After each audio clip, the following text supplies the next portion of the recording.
Two-way traffic ipinatutupad sa mga ginagawang kalsada sa Dagupan City ngayong holiday season. Ang detalye ihatid live ni Claire Lacanilaw.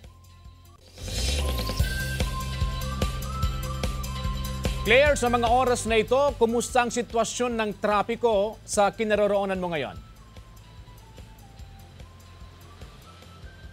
Good morning CJ, good morning mga kapuso. Sa mga oras na ito, nakakaranas tayo ng moderate to heavy traffic. Ang daloy ng trapiko, ito yung mga sasakyan na papunta sa Central Business District o downtown area. At dito naman sa linya na kinatatayuan ko ay light to moderate ang daloy ng trapiko. Ito yung mga sasakyan na papunta sa Bunuan, San Fabian o Mangaldan.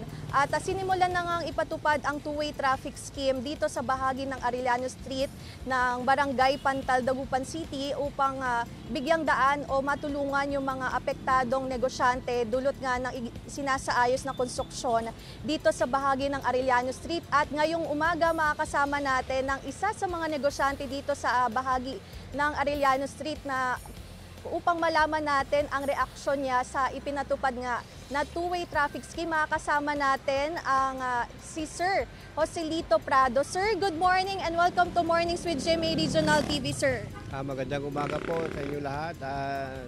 Ako ay napapasalamat sa Poso Chiefs na ginawang two-way itong Arellano Bani dahil malaking tulong din sa amin kasi taga rito lang ako sa katabi ko lang ang Nepo Mall.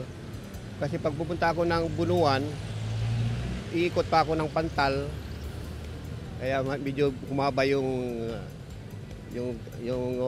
oras ko na imbis na pupunta na ako diyan sa kanan, papakanan na ako, pupunta pa akong Pantal, iikot pa ako, kaya medyo nadagdagan yung haba ng biyahe ko. Okay sir, parang laking ginhawa po sa inyo sir, kahit pansamantala pa lang sir. Okay. Sir, ano po yung panawagan niyo sir ngayon po na yun nga pinatupad yung two-way traffic scheme tapos yun nga tuloy pa rin yung construction dito sa pagsasaayos nga ng kalsada sa Arellano Street? Ako po ay nananawagan sa mga kinakaukulan na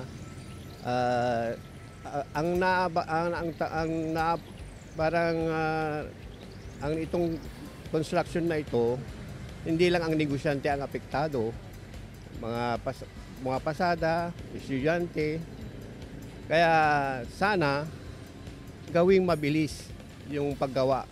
Kung pwede lang, gawing 24 hours. Ayun, sir, maraming salamat sir. At mga kapuso, nakasama natin si Sir Joselito Prado ng Arellano Street, dito nga yan sa Pantal, Dagupan City. At ayon naman sa Public Order and Safety Office, paraan din ito upang maibsan ang kahit papano ang daloy ng trapiko dito sa bahagi ng Arellano Street. At dilinaw naman ng Public Order and Safety Office na tuloy-tuloy pa rin naman ang konstruksyon dito sa pagsasaayos ng kalsada. Yun nga lang, yun ang inaayos lang nila yung drainage system upang kahit papaano ay hindi makaapekto sa daloy ng trapiko dito sa bahagi ng Arellano Street. At paalala na naman ng Public Order and Safety Office na huwag pumarada sa mga itinalaga or yung mga no parking areas dito sa lungsod upang hindi makaapekto sa daloy ng trapiko sa syudad. At yan muna ang latest dito sa Dagupan City, CJ. Maraming salamat Claire Lacanilaw.